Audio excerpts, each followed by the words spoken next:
आप भी अपने बच्चों को गुणवत्तापूर्ण शिक्षा देकर संस्कारित बनाना चाहते हैं, सरकारी नौकरी या विश्वविद्यालय में प्रोफेसर बनाना चाहते हैं, आप चाहते हैं कि आपके बच्चे को राष्ट्रपति पुरस्कार या पद्मश्री जैसे पुरस्कारों से अलंकृत किया जाए, तो आपके लाडले की संपूर्ण पढ़ाई निःशुल्क हम कराएंगे। पूज्य गणेश प्रसाद वर्णी जी द्वारा स्थापित संत शिरोमणि आचार्य श्री विद्यासागर जी महाराज द्वारा पुनरुद्धारित पूज्य मुनिश्री प्रणम्य सागर जी महाराज के आशीर्वाद से संचालित श्री सियादवाद महाविद्यालय वाराणसी में। जी हाँ, यहाँ पढ़ने वाले 100 से अधिक परा स्नातक बन चुके हैं। अनेक विश्वविद्यालयों में प्रोफेसर्स 15 से अधिक प्राप्त कर चुके हैं राष्ट्रपति पुरस्कार। इतना ही नहीं, इसी वर्ष 2024 में भी एक विद्वान को पद्मश्री पुरस्कार से सम्मानित किया जा चुका है। प्रवेश प्रारंभ 10वीं अथवा 12वीं पास छात्र सीधे ले सकते हैं प्रवेश। आवास, भोजन, शिक्षण आदि सभी व्यवस्थाएं बिल्कुल निःशुल्क। श्री सियादवाद महाविद्यालय, भदेनी, वाराणसी, उत्तर प्रदेश, भारत। संपर्क करें 9695338108, 9506602715, 9111229620।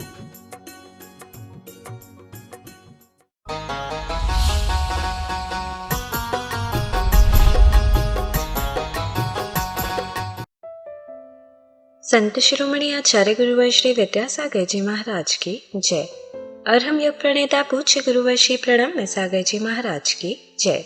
ओम अर्हम नमः। स्वाध्याय प्रेमी बंधुओं, आप सभी का आचार्य उमा स्वामी द्वारा विरचित गागर में सागर भरने वाले अनोखे ग्रंथ श्री तत्वार्थ सूत्र ग्रंथराज जी के 8वें अध्याय में स्वागत है। आवश्यक सूचना, श्री तत्वार्थ सूत्र जी के अध्याय 8 की मौखिक सूत्र पाठन परीक्षा 24 अगस्त 2024 से होना निश्चित की गई है। आज ही रजिस्टर करें go.arham.yoga/सूत्रपाठ 2 पर या QR कोड को स्कैन करें। रजिस्ट्रेशन की अंतिम तिथि 30 जून 2024 है। अब हम अपने अतिशय पुण्य फल से कर्मबंध विज्ञान अध्याय 8 के स्वाध्याय में कर्मबंध के बारे में जान सकेंगे। जो नए स्वाध्याय प्रेमी अब हमारे साथ जुड़ रहे हैं, वह पुराने स्वाध्याय के छूटने का विकल्प न करें। निश्चिंत भाव से स्वाध्याय करें। मुनिश्री की सरल सरसवाणी में उन्हें यह जटिल विषय भी बड़ी आसानी से समझ में आ जाएगा। स्वाध्याय प्रारंभ करने से पहले हम अध्याय 8 का सूत्र पाठ करते हैं ताकि हम इन्हें कंठस्थ कर सके। यदि आपने पिछले अध्यायों की मौखिक सूत्र पाठ परीक्षा नहीं दी है तो भी आपको यह पाठ अवश्य करना चाहिए और इन्हें कंठस्थ करने का प्रयास भी करना चाहिए। मोक्ष मार्गस्य नेतारं भेत्तारं कर्म भूव्रतां ज्ञातारं विश्वतत्त्वानां वन्दे तद्गुणलब्धये। मिथ्या दर्शना विरति प्रमाद कषाय योगा बंध हेतवः सकषायत्वात् जीवः कर्मणो योग्यान पुद्गला नादत्ते स बंधः प्रकृति स्थित्यनुभव प्रदेशास्तद विधेयः आद्यो ज्ञान दर्शनावरण वेदनीय मोहनीयायुर्नाम गोत्रांतरायाः पंचनवद्व्यष्टाविंशति चतुर्द्वि चत्वारिंशद्वि पंच भेदा यथाक्रमम् मतिश्रुतावधि मनः पर्यय केवलानां चक्षुरचक्षुरवधि केवलानां निद्रा निद्रा निद्रा प्रचला प्रचला प्रचला स्त्यान ग्रद्धयश्च स दशत वेद्ये दर्शन चारित्र मोहनीया कषाय कषाय वेदनीयाख्या स्त्री द्वि नव षोडश भेदा सम्यक्तु मिथ्यात्तु तद्भयान्य कषाय कषायौ हास्य रत्य रति शोक भय जुगुप्सा स्त्री पुण्य पुंसक वेदा अनंतानुबंध्य प्रत्याख्यान प्रत्याख्यान संजुलन विकल्पाश्चैकशः क्रोधमान माया लोभा नारक्तैर्यज्ञोन्मानुषदैवानि गतिजाति शरीरांगोपांग निर्माण बंधन संघात संस्थान सहनन स्पर्श रस गंधान गंधवर्णानुपूर्व्य गुरु लघुपघात परघाता तपोद्योतोच्छ्वास विहायोगतः प्रत्येक शरीर त्रस्सुभग सुस्वर शुभ सूक्ष्म पर्याप्ति स्थिरादे यशः कीर्ति सेतराणि तीर्थकरत्वं च उच्चैर्नीचैश्च दानलाभ भोगोपभोग वीर्याणाम् आदितस्तिसृणा मंत्रायस्य च 30 सागरोपम कोटि कोट्यः परा स्थितिः सप्ततिर्मोहनीयस्य 20 नाम गोत्रयोः 33 सागरोपमाण्यायुषः अपरा 12 मुहूर्ता वेदनीयस्य नाम गोत्रयोरष्टौ शेषाणा मंतर मुहूर्ताः विपाकोनुभवः स यथानाम ततश्च निर्जरा नाम प्रत्ययाः सर्वतो योग विशेषात् सूक्ष्मैक क्षेत्रावगाः स्थिताः सर्वात्म प्रदेशेष्वनन्तानन्त प्रदेशाः सद्वेद्य शुभायोर्नाम गोत्राणि पुण्यम अतो न्यत पापम इति तत्वार सूत्रे अष्टमोध्यायः।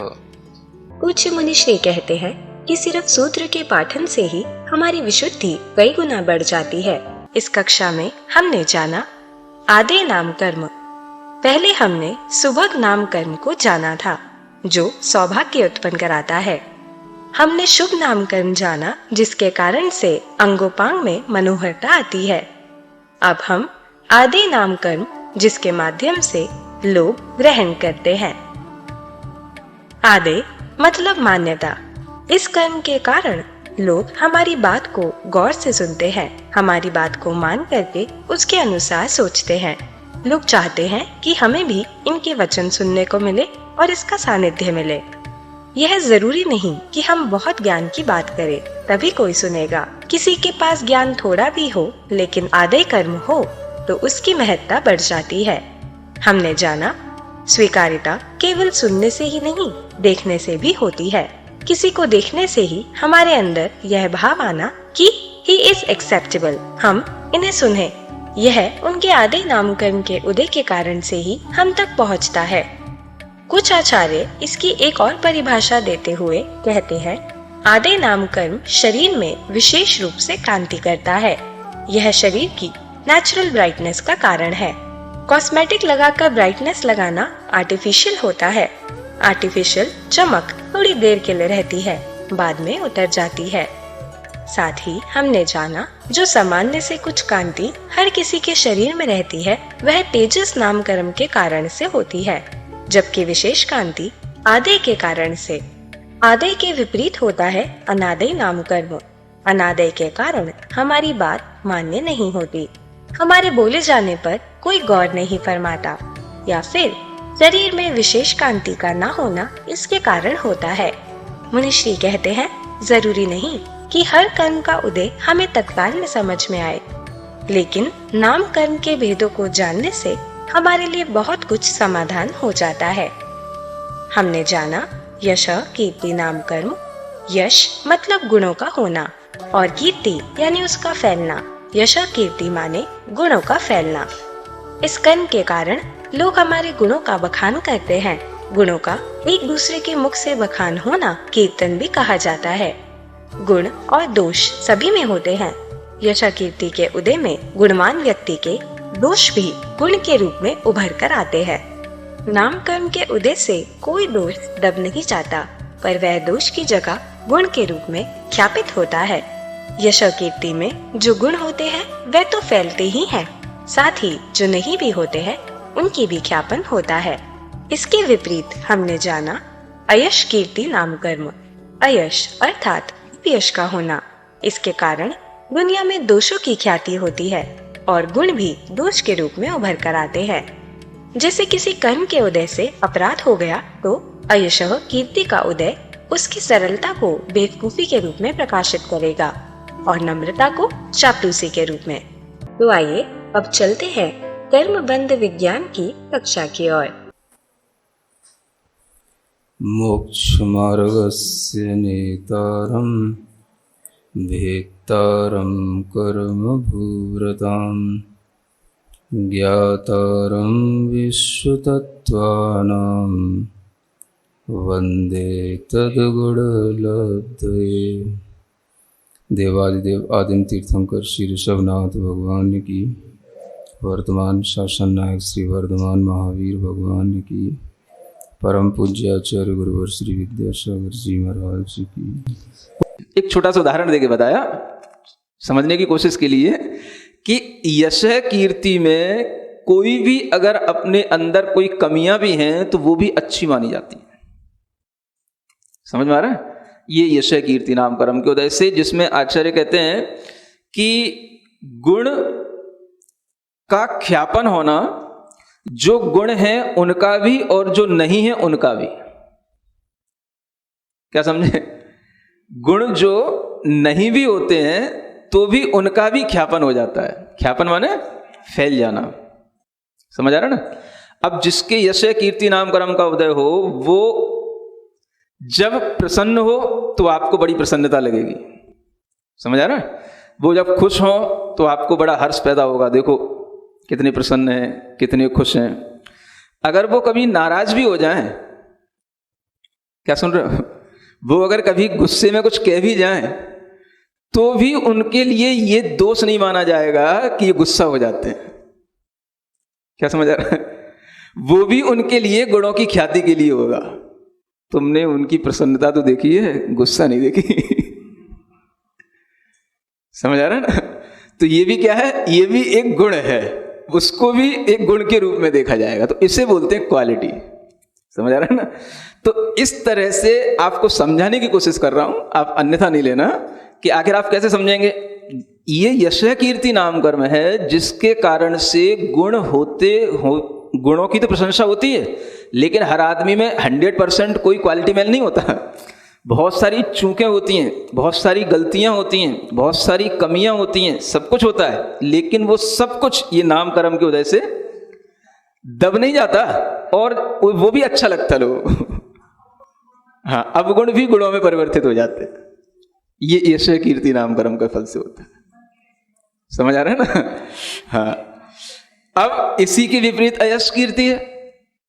अब हर आदमी के अंदर जरूरी नहीं है कि सब दोष ही दोष हों। अब मान लो कोई व्यक्ति का अपयश है, किसी ने मान लो हिंसा की या झूठ बोला, कुशील किया, किसी भी तरीके से चोरी की, पकड़ा गया, कोई भी जो है उसका अपवाद हो गया। अब उसके दोष तो दिख गए, जो एक बड़ा दोष हो गया, लेकिन उसके अंदर बहुत सारी क्वालिटियां हैं। वो भीतर से बहुत नम्र भी हो सकता है, भीतर से बहुत क्षमावान भी हो सकता है, भीतर से बहुत सरल भी हो सकता है। गलती उसकी किसी कारण कर्म की वजह से हो गई, तो अब दुनिया में उसका अपयश ही फैलेगा। अब उसकी जो नम्रता है उसको लोग क्या कहेंगे? चापलूसी है। समझे ना? एक बहुत बड़ी बात बता रहा हूं आपको। अयश कीर्ति नाम कर्म का उदय होगा तो सामने वाले की सरलता होगी, बेवकूफ है। सरलता को आदमी, हाँ मतलब उसको बेवकूफी में डाल देगा। उसकी नम्रता को वो कहेगा कि ये चापलूस करता है? इस तरीके से उसके गुण भी दोष में बदल जाते हैं। ये कर्म ऐसे फल देते हैं। अब क्या करे कोई? आदमी के लिए देखने में, अनुभव करने में तो वो आएगा ना जो दूसरा कह रहा है। अब कोई आदमी अपना हृदय खोल के तो दिखाएगा नहीं, भाई मैंने किसी की चापलूसी नहीं की, मैं तो बड़ा उनकी विनय करता हूं, बड़ी नम्रता का भाव रखता हूं, मैं तो बड़ा सरल हूं, मुझसे ऐसी गलती हो गई। वो गलती अलग चीज है, लेकिन जो मेरे अंदर और चीजें हैं वो सब जो है दूसरे के लिए बताने में नहीं आ पाती हैं, तो दूसरा उसको जो है गलत रूप में ही लेगा। वो ये क्या कहलाता है? ये अयश कीर्ति नाम कर्म का उदय कहलाता है। आप कुछ भी करोगे, कितनी सफाई दोगे, कितनी ही अच्छी अपनी प्रस्तुति करोगे, कितनी भी सत्यता का अपना बखान करोगे, लोग विश्वास करेंगे ही नहीं। ये अयश कीर्ति नाम कर्म के कारण से दोषों का उद्भावन होना, दोषों का प्रकट हो जाना, दोष फैल जाना, ये कहलाता है अयश कीर्ति। और जिससे गुण फैलते हैं वो कहलाता है यश कीर्ति। इसलिए पेपर में नाम आना जरूरी नहीं है। यह बात पर निर्भर करता है कि पेपर में नाम क्यों आया। समझ आ रहा है? एक तो पेपर में नाम आना कि भाई ये अरबपति की श्रेणी में आ गए, और एक जो है पेपर में नाम आना कि ये अरबपति देश छोड़ के भाग गया, है ना? फिर उसके आगे टाइटल लग जाता है भगोड़ा। तो नाम तो खूब छप रहा है, नहीं समझ आ रहा है? अब उसके आगे क्या टाइटल लग गया? भगोड़ा। मतलब पूरे देश में वो भगोड़ा हो गया। अब वो क्या समझे? समझ रहे हो ना? नाम लेने की जरूरत तो नहीं। ये किसके कारण से? यही कहलाता है यश कीर्ति और अयश कीर्ति। अब ये जिसके कर्म के उदय हैं उसे खुद ये चीज महसूस होगी, वो दूसरों के सामने कितना भी अपने को अच्छा प्रस्तुत करे, अगर कर्म का उदय तीव्र है तो उसके किसी भी तरीके के दोष लोगों के लिए दोष ही लगेंगे, और उसके गुण भी दोष लगेंगे। वह गुणों को कितनी भी अच्छे ढंग से प्रस्तुत करने की कोशिश करे, लोग उसको गुणों के रूप में स्वीकार नहीं करेंगे। इसलिए कई लोगों की क्षमा, सरलता, सीधापन, मतलब दूसरों के लिए बेकार सा लगता है, और कई लोगों के लिए जिनके गुणों की ख्याति होती है उनका टेढ़ापन भी सीधा लगता है। सीधेपन की तो चर्चा होती है, सीधापन तो गुणों के रूप में आ ही जाता है, लेकिन जो उनका टेढ़ापन है वो भी जो है सीधेपन के रूप में ही आ जाता है, वो भी एक गुण बन जाता है। अगर ऐसा नहीं होगा तो फिर ऐसा हो ही नहीं सकता, तो वो भी जो है उसी गुण के साथ में उसकी ख्याति होती है। ये किससे कहलाता है? ये यश कीर्ति से कहलाता है। सुन रहे हैं ना? तो ये समझें कि ये बड़े बड़े कर्म हैं। अब ये लास्ट होने वाला है, इसलिए लास्ट में ये कुछ विशेष रूप से आपको अच्छे अच्छे जो कर्म हैं उनके बारे में बताया जा रहा है। और बिल्कुल लास्ट में जो है वो है तीर्थंकरत्वम च, तीर्थकरत्वम च। क्या है ये? तीर्थकरत्व है ना, तीर्थंकर नाम नहीं है, क्या लिखा है? तीर्थकर। दोनों ही नाम बनते हैं, तीर्थकर भी और तीर्थंकर भी। तो यहाँ पर तीर्थकर माने तीर्थ को करने वाले, जो धर्म तीर्थ को चलाने वाले, आगे बढ़ाने वाले, या प्रवर्तक या उसके संचालक जो बनते हैं, ऐसे धर्म तीर्थ के वो नेता कहलाते हैं, जिन्हें हम तीर्थकर अथवा तीर्थंकर कहते हैं, जो 24 ही हुए हैं। ये विशेष पुण्य है जो तीर्थकर नाम कर्म के उदय से आता है। ये नाम कर्म का ऐसा विशेष फल है। अब आप सोचो कैसे इस फल को समझ सकते हो। चतुर्थ काल से लेकर के, यूं कह लो तीसरे काल के अंत से लेकर के पूरा चतुर्थ काल, और चतुर्थ काल कोई छोटा मोटा नहीं, एक कोड़ा कोड़ी सागर का चतुर्थ काल। सागर है ना, जिसमें 42,000 वर्ष कोई मायने ही नहीं रखते हैं, समुद्र में एक बूंद की तरह। इतना बड़ा काल निकल गया, और उस काल में गिनती के 24 ऐसे पुरुष हुए, आत्माएं हुई, जो सिर्फ तीर्थकर नाम कर्म के पुण्य के फल से इस मतलब पूरे काल में, अवसर्पणी काल में प्रभाव ना की, जिनका तीर्थ चल रहा है। मान लो 24, ओनली 24। आप सोचो, असंख्यात वर्षों के काल में करोड़ों तो कुछ नहीं कह सकते, अरबों खरबों भी कुछ नहीं है। जब अरब खरब तो अभी दिख रहे हैं, क्या उनकी संज्ञा दें? मतलब इतने लोग हो चुके, इतने लोग जन्म ले गए, मर गए, असंख्यात वर्षों में, माने असंख्यातों लोग निकल गए, यूं समझ लो आप। और उसमें गिनती के कितने लोग हुए जिन्होंने ये कर्म के उदय में कुछ दुनिया को दिया, धर्म तीर्थ का प्रवर्तन किया। एक अलग ही उनका नाम 24 तीर्थंकर माने 24 ही। आप समझो, इससे समझ में आती है विशिष्टता कर्म प्रकृति की क्या है। और वैसे तो केवल ज्ञान प्राप्त कर लिए या मोक्ष को प्राप्त हो गए, ऐसे जीव तो बहुत हैं, अनंतों हैं, लेकिन उनमें गिनती के केवल ये 24 हैं जिनको विशेष रूप से हमेशा याद किया जाता है, नमन किया जाता है, हमेशा उनकी स्तुति करके ही कोई धर्म कार्य प्रारंभ किया जाता है। साधु संत भी सुबह से शाम तक न जाने कितने बार 24 तीर्थंकरों के नाम ले लेते हैं, क्योंकि हर कोई कार्य जो उन्हें अपने सट आवश्यक करने होते हैं, उसमें पहले कुछ दंडक पाठ 24 तीर्थंकर स्तुति पाठ होते हैं जो अवश्य पढ़ने ही होते हैं। 28 बार तो एक दिन रात में नियम से पढ़ ही लेते हैं, 28 बार कम से कम, क्योंकि 28 जो है कृतिकर्म प्रतिदिन रात के होते हैं, और वो करते हैं तो माने 28 बार तो 24 भगवान को नमस्कार कम से कम तो इतना हो ही जाता है। समझ आ रहा है? अब आप समझो कि ये कितने बड़े पुण्य आत्मा जीव हैं, जिनके जाने के बाद भी आज तक उनका नाम चल रहा है, और उनकी तीर्थंकर के रूप में एक जो ख्याति बनी हुई है वो आज तक चल रही है। आप कहोगे कर्म का फल देने के बाद में कर्म की निर्जरा हो जाती है, और कर्म की निर्जरा हो गई तो कर्म का फल चला गया। अब कर्म का जिन्होंने नाश ही कर दिया तो कर्म तो उनके अंदर बचे ही नहीं, लेकिन उनका नाम जो आज तक चल रहा है वो उस तीर्थंकर नाम कर्म की छाप है। क्या है वो? छाप। छाप समझते ना? हाँ, वो छाप है, मोहर लग गई तो लग गई, ऐसा।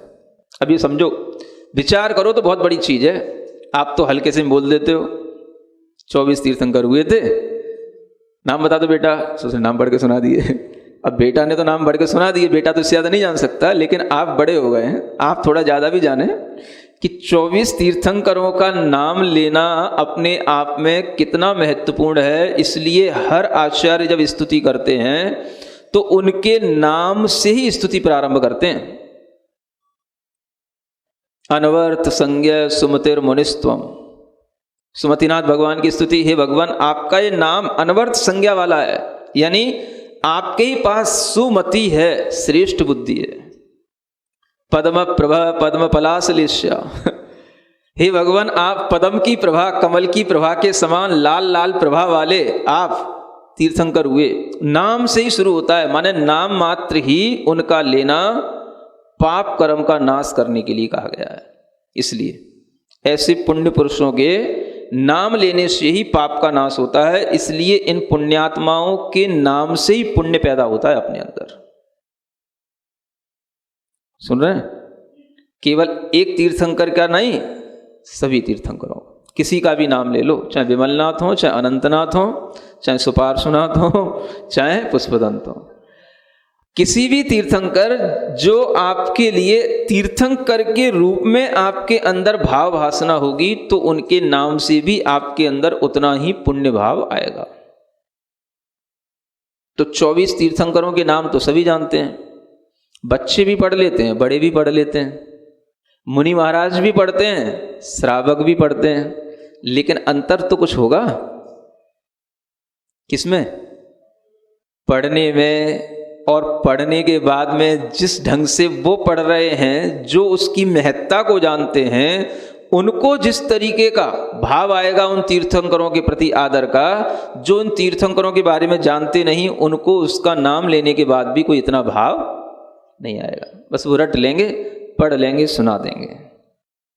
तो आप बड़े बच्चे हैं, छोटे बच्चे हैं? बड़े हैं ना? हाँ, तो कैसा भाव आना चाहिए जब तीर्थंकरों का नाम लें कि मैं कोई बहुत बड़े महापुरुष का, बहुत बड़ी पुण्यवान आत्मा का मैं नाम ले रहा हूँ, इतने महान तीर्थंकर का, कि पूरे चतुर्थ काल में जो गिनती के केवल 24 हुए हैं, हम उन केवल 24 सलाका पुरुष में जो आते हैं उनका मैं नाम ले रहा हूँ। इसीलिए उनको सलाका पुरुष बोलते हैं। सलाका माने जैसे सलाइयाँ होती हैं ना, गिन गिन करके अलग अलग रख दी जाती हैं, जो विशिष्ट विशिष्ट सलाइयाँ होती हैं, इस तरीके से जो बिल्कुल अलग अलग चीज़ें निकाल के रखी जाती हैं, अच्छी अच्छी चीज़ें, है ना, उनको हम सलाका के रूप में कहते हैं, सलाका पुरुष। कोई भी चीज़ होती है, जैसे कोई भी आपने अनाज भी बनाया, तो वो अनाज में भी कुछ ऐसे दाने होते हैं जो बहुत अच्छे होते हैं, उन्हें अलग निकाल के रखा जाता है। हीरे के नग हैं, उनमें भी कुछ अच्छे नग होंगे, उन्हें अलग निकाल के सेंत के समेत के क्या बोलते हो रख लेते हैं, है ना। ऐसे जो गिनती के होते हैं, उंगलियों पे गिनने वाले लोग, वो 24। ये किस कर्म के कारण से? तीर्थंकर नाम कर्म के कारण से। ऐसा यह पुण्यवान जो कर्म है, इस कर्म के फल से ही जीव 3 लोक में ख्याति प्राप्त करता है। 3 लोक में, केवल भारतवर्ष में नहीं, क्या सुन रहे हो? तीनों लोक में। क्योंकि ऐसे जीवों के आने से पहले और आने के बाद सारे देवता, सारे चक्रवर्ती, बड़े बड़े राजा सब हिल जाते हैं और सब उनके चरणों में नतमस्तक रहते हैं। सर्वत्र बस एक ही नाम रहेगा, तीर्थंकर का। इतना बड़ा अरहंत भगवान की लक्ष्मी को बोलते हैं आरहंत्य लक्ष्मी, आरहंत्य पद, अरहंत से आरहंत्य, आरहंत्य पद की लक्ष्मी जो इनके समोसरण के रूप में होती है, वे जिन्हें प्रदान प्राप्त की होती है, उन्हीं को तीर्थंकर कहते हैं। तो इतनी बड़ी लक्ष्मी, समोसरण का वैभव, ये जिनके पास में हो, जो पंच कल्याणक की पूजा को प्राप्त हो, जो तीनों लोक में एक तरीके से क्षोभ पैदा कर दें। क्षोभ समझ रहे ना? इन्हीं के लिए कहा जाता है 3 लोक में क्षोभ पैदा कर देना। क्षोभ माने सबको क्षुब्ध कर देना। क्षुब्ध करने का मतलब सबको डिस्टर्ब कर देना। डिस्टर्ब से मतलब अच्छा भी डिस्टर्बेंस होता है, बुरा भी होता है, नहीं समझे? डिस्टर्ब का मतलब यह है कि आप तो अपने काम में लगे थे, और इनका जन्म हुआ तो बस इन्हीं के चर्चे, सब इन्हीं की ओर दौड़ रहे, इन्हीं की ओर भाग रहे, इन्हीं के नाम ले रहे। सब जगह डिस्टर्बेंस हो गया कि नहीं? अब सब काम छोड़ करके क्या करेंगे? इनके गुणगान गाएं, चलो इनके पास चलो, इनको देखो, सब काम छोड़ करके। तो इसको बोलते हैं क्षोभ। समझ आ रहा ना? कई लोगों को क्षोभ शब्द समझ में नहीं आता। आचार्यों ने लिखा है कि जो 3 लोक में क्षोभ पैदा कर दे, है ना, इसको सामान्य से समझो तहलका। आपकी भाषा में क्या बोले? आप समझ आ रहा? हाँ, तहलका मचा दे बस। जिनके किसी भी काम या नाम से अपने आप लोगों के मन में भाव आ जाए कि हाँ हमें भी बताओ, हमें भी बताओ, हम भी देखें, हम भी जाने, है ना। मतलब कोई भी कितने भी इंपॉर्टेंट काम लोगों के लिए पड़े हो, लेकिन सब छोड़ करके ये कर, उन्हीं के पास जाना है, उन्हीं को करना है, ये क्या कहलाता है? हाँ, ये उनका जो प्रभाव जिसके माध्यम से 3 लोक में क्षोभ पैदा हो जाता है, हर कोई उन्हीं की चर्चा करता है ना। समझ आ रहा है ना? तो ऐसा बोला जाता है, ये तीर्थंकर नाम कर्म का ये विशेष फल होता है। इसको बोलते हैं क्षोभ पैदा कर दिया, माने क्या ना, डमरू बजा दिया। जैसे डमरू बजता है ना, तो वो डमरू का मतलब सब हिल गए, सब क्षोभ पैदा हो गया, सबका आकर्षण हो गया, सब सुनने लग गए, कौन आया भाई डमरू बजाने वाला। तो जैसे गली में डमरू बजाते ही जो है ना, सब लोग अपने अपने जंगलों से, खिड़कियों से झांकने लग जाते हैं, घर दरवाजे के बाहर आ जाते हैं। तो ऐसा ही बस इनका काम है। 3 लोक में सब भवनवासी, व्यंतर, ज्योतिषी, कल्पवासी सब खड़े हैं चरणों में। ये तीर्थंकर नाम कर्म का सबसे विशिष्ट पुण्य होता है, और ऐसा पुण्य सिर्फ इन्हीं के पास होता है। अब इनसे जो और थोड़ा सा बराबर का, यूं कहें थोड़ा सा छोटा जो पद है, वो कहलाता है गणधर का पद। क्या बोलते हैं? गणधर का पद, है ना। वो भी बहुत रिद्धिधारी होते हैं, बहुत विशिष्ट पद माना जाता है, जो तीर्थंकर के प्रमुख शिष्य के रूप में होते हैं। भगवान की वाणी को सुनने की क्षमता होती है, लेकिन उन गणधर के लिए यहां पर अलग से कोई कर्म का उदय नहीं बताया गया। नहीं समझे? उनमें सब शुभ शुभ चीजें सब होंगी। शुभ होगा, सुभग होगा, सुस्वर होगा, आदेय होगा, सब शुभ कर्म के फल सब होंगे। लेकिन जैसे तीर्थंकर नाम कर्म अलग से लिया गया तीर्थंकर आत्माओं के लिए, वैसे गणधर आत्माओं के लिए कोई गणधर नाम का नाम कर्म नहीं है। ये ध्यान में रखने की बात है। ओम अरहम नमः। तो चलिए आज की कक्षा की एक क्विक रिवीजन कर लेते हैं। यश कीर्ति नाम कर्म के प्रकरण में हमने जाना, जहाँ यश कीर्ति गुणों की ख्याति करता है, अवगुणों को गुण बना देता है, वहाँ अयशा कीर्ति दोष ख्यापित करता है, गुण को दोष में बदल देता है। अयशा कीर्ति के उदय में दोषों का उद्भावन होता है, वे प्रकट होते हैं और फैलते रहते हैं। हम कितनी भी सफाई दें, कितना भी अपनी सत्यता का बखान करें, लोग हमारा विश्वास करते ही नहीं। यशा कीर्ति से हमारा टेढ़ापन भी सीधा लगता है, और अयशा से हमारी क्षमा, सरलता, सीधापन भी दूसरों को बेकार सा लगता है। ख्याति तो दोनों के उदय में होती है। महत्वपूर्ण है कि उसका कारण गुण है या दोष। इसीलिए पेपर में नाम आना जरूरी नहीं, जरूरी है कि नाम आया क्यों। अंत में आता है तीर्थंकर नाम कर्म। उसे तीर्थ कर भी कहते हैं।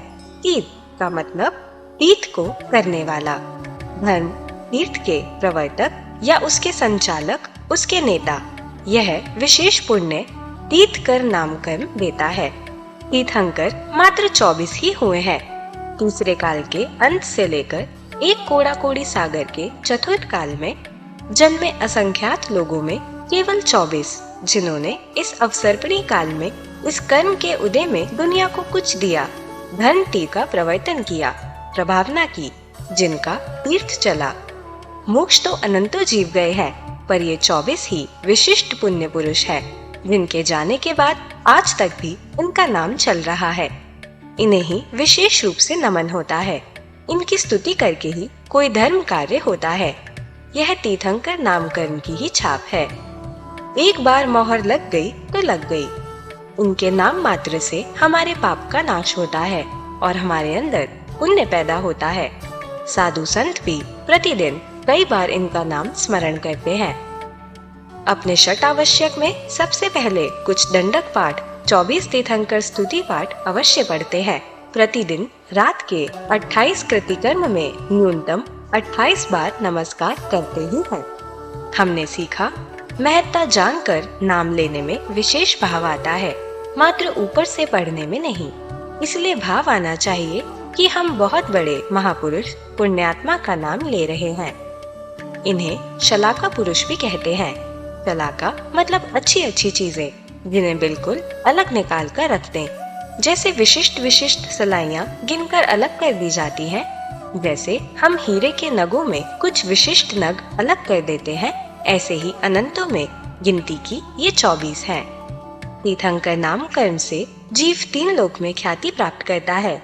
ये समुशरण रूपी वैभव आर्हन्त्य लक्ष्मी को प्राप्त करते हैं और पंच कल्याणक की पूजा को प्राप्त होते हैं। तीर्थंकर तीनों लोकों में शोभ पैदा करते हैं। शोभ मतलब सबको क्षुब्ध कर देना, शुभ मतलब डिस्टर्ब, तहलका मचा देना। अर्थात चाहे कोई कितना भी इम्पोर्टेंट काम कर रहा हो, इनका जन्म हुआ तो सब छोड़कर इन्हीं की ओर भागता है, इन्हीं को देखता है, सुनता है, इनका गुणगान करता है। इनके आने पर सारे देवता, भवनवासी, व्यंतर, ज्योतिषी, कल्पवासी, चक्रवर्ती, बड़े बड़े राजा सब हिल जाते हैं। सब इनके चरणों में नतमस्तक रहते हैं। तीर्थंकर नाम कर्म का पुण्य सबसे विशिष्ट होता है, जो सिर्फ इन्हीं के पास होता है। उनसे थोड़ा छोटा पद गंधर पद है। हमने गणधर पद की विशिष्टता जानी। ये महान रिद्धिधारी पुरुष तीर्थंकर के प्रमुख शिष्य होते हैं। भगवान की वाणी को सुनने की क्षमता रखते हैं। इनमें सब चीजें शुभ शुभ होती हैं, लेकिन तीर्थंकर नाम कर्म की तरह गणधर नाम का कोई कर्म नहीं है। तो चलिए अब हम सभी जिनवाणी स्तुति करेंगे और तत्पश्चात समय होगा आज के सवाल का। सिरिजिणवाणी जग कल्याणी जग जन मदतम मोहरी जनमण हारी गढ़हर हारी जम जरा भव रोग हरि तिथियराणम दिव्य झुणिम जो पढ़ई सुणई मय्ये धारई राणम सौख मणंतम धैर्य सासद मोक्ष पदम पावई सासद मोक्ष पदम पावई।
श्री हमें कर्म बंध जैसे कठिन विषय को इतनी सरलता से समझा रही हैं, ताकि हम डेली लाइफ में कर्म बंध के कारणों को जानकर उनसे बच सके और यह ज्ञान आप अपने परिवार, मित्र, समाज के लोगों को इस स्वाध्याय से जोड़कर दे सकते हैं। आप उन्हें हमारी वेबसाइट ttv.arham.yoga शेयर करें और वह इन सभी क्लासेस को एक साथ एक्सेस कर सकते हैं। अभ्यास प्रश्न करके अपने ज्ञान को प्रगाढ़ बनाने का मौका और आज के सवाल में पुरस्कार जीतने का सौभाग्य भी मिलेगा। तो आज ही अपने बच्चों को, मित्रगणों को और परिवारजनों को इससे जोड़े और अपना और उनका पुण्य बढ़ाएं। ओम अर्हम नमः। विचार करते हैं, ये भरा पूरा सैनिकों के द्वारा जो हमें बल प्राप्त हुआ है, अर्ध सैनिकों का जो बल प्राप्त हुआ है, ये पुष्ट देह वाले हमारे आसपास जो कमांडो की तरह बड़े बड़े मल्ल खड़े रहते हैं, रक्षपाल खड़े रहते हैं, ये सब इस मनुष्य के लिए जो दिखाई दे रहा है कि मैं बंधु और बांधवों से घिरा हुआ हूं, राजाओं में भी राजनायक हूं, न मिच्चुणा हदे खड़े सहायगम सहायगम। जब ये मृत्यु के द्वारा हत होंगे, नष्ट होंगे, या मैं जब मृत्यु के द्वारा समाप्त होऊंगा, तो ये कुछ भी मेरे सहायक नहीं बन पाएंगे, ये कोई भी मेरी रक्षा करने वाले नहीं हो पाएंगे। अणेय जंत मंत जुत नीरधार पादिदा नमंत सिद्ध देवदान तंत पूर कच्चिदा। नमंत सिद्ध देवदान तंत पूर कच्चिदा अणेय जंत मंत जुत नीरधार पादिदा। महातवस्स इड्ढियस्य वाबलेन संजुदा नुमिच्छुणा हदे खड़े सहायगम सहायगम। और विचार करते हैं, ये मंत्रों के द्वारा सिद्ध हुए देवता हमारे पास में है।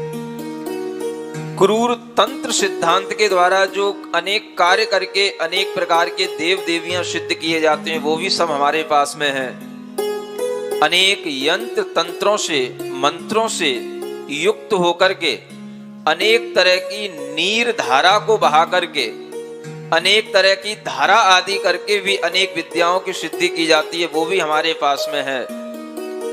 महातपों की रिद्धियों के बल से जो संयुक्त होते हैं, उनके लिए भी कभी मृत्यु से रक्षा नहीं हो पाती, और मृत्यु के आने पर उनके लिए कोई भी ये देवता, कोई भी रिद्धियां, कोई भी सिद्धियां सहायक नहीं होते।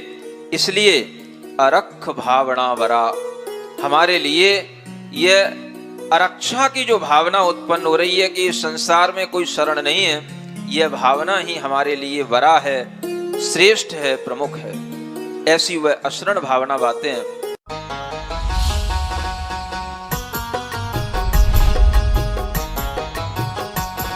यदि आप भी अपने बच्चों को गुणवत्तापूर्ण शिक्षा देकर संस्कारित बनाना चाहते हैं, सरकारी नौकरी या विश्वविद्यालय में प्रोफेसर बनाना चाहते हैं, आप चाहते हैं कि आपके बच्चे को राष्ट्रपति पुरस्कार या पद्मश्री जैसे पुरस्कारों से अलंकृत किया जाए, तो आपके लाडले की संपूर्ण पढ़ाई निःशुल्क हम कराएंगे। पूज्य गणेश प्रसाद वर्णी जी द्वारा स्थापित संत शिरोमणि आचार्य श्री विद्यासागर जी महाराज द्वारा पुनरुद्धारित पूज्य मुनि श्री प्रणम्य सागर जी महाराज के आशीर्वाद से संचालित श्री सियादवाद महाविद्यालय वाराणसी में। जी हाँ, यहाँ पढ़ने वाले 100 से अधिक परा स्नातक बन चुके हैं। अनेक विश्वविद्यालयों में प्रोफेसर्स 15 से अधिक प्राप्त कर चुके हैं राष्ट्रपति पुरस्कार। इतना ही नहीं, इसी वर्ष 2024 में भी एक विद्वान को पद्मश्री पुरस्कार से सम्मानित किया जा चुका है। प्रवेश प्रारंभ 10वीं अथवा 12वीं पास छात्र सीधे ले सकते हैं प्रवेश। आवास, भोजन, शिक्षण आदि सभी व्यवस्थाएं बिल्कुल निःशुल्क। श्री सियादवाद महाविद्यालय, भदेनी, वाराणसी, उत्तर प्रदेश, भारत। संपर्क करें 9695338108, 9506602715, 9111229620।